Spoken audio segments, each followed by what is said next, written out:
The parliamentary resolution that guarantees a national bank loan of $18 million is expected to enable SKELEC to implement advanced metering infrastructure on St. Kitts.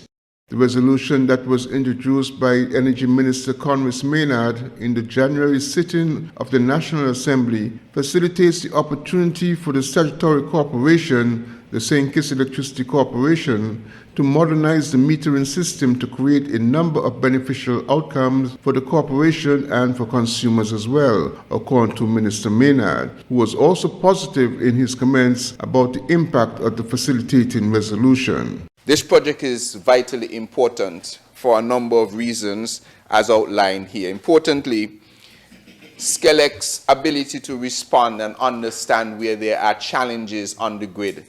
These meters will help greatly. So the meter will be able to tell what is happening on the side of the consumer and the side of the supplier or the of SKELEC. So we can know exactly what has caused the fault and how to respond to it. It will be able to zero down into usage patterns, be able to assist us in terms of stabilizing the grid where there needs to be attention, to highlight where there are potential problems so that they can react much faster. It will also assist, of course, as we turn to renewable energy sources by having the capability, of course, to facilitate renewable energy placed on consumers' houses, for instance, rooftop solar or any other type of renewable energy they may have to go back into the grid. All of these things will be facilitated with this new top-level AMI solution. It is important to note that there were in the past some meters that should have done some of these things. However, there were challenges with those meters. In particular, the frequency in which those meters communicated was not an approved band of frequency in St. Kitts and Nevis. And so it was interfering with other operators that had those approved frequencies. And so this one now will has gotten the clearance from the National Telecommunication Regulatory Commission, the NTRC, and the frequencies that it will use are now permitted and have been sanctioned, and they have been given the all clear.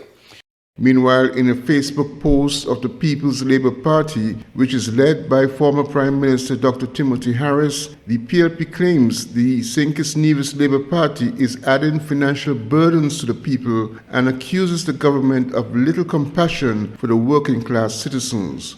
The PLP post reads in part, quote, "The resolution is clear. If you are behind on your bills, get ready for disconnection. If you are a meter reader, get ready to lose your job. This government seems to care more about pushing through an agenda that benefits corporate interests than protecting the well-being of the very people who put them in office. It's alarming that this is happening at a time when many are already struggling to make ends meet, and yet the July administration shows little to no concern for the working class.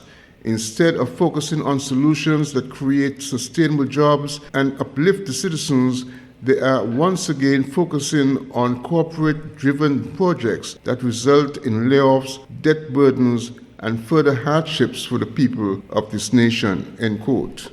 According to the government expressed plans, part of the energy focus of the administration is to ensure renewable energy is successful in creating the foundation to create a sustainable island state for St. Kitts and Nevis. Glenn Bart reporting for SK Newsline.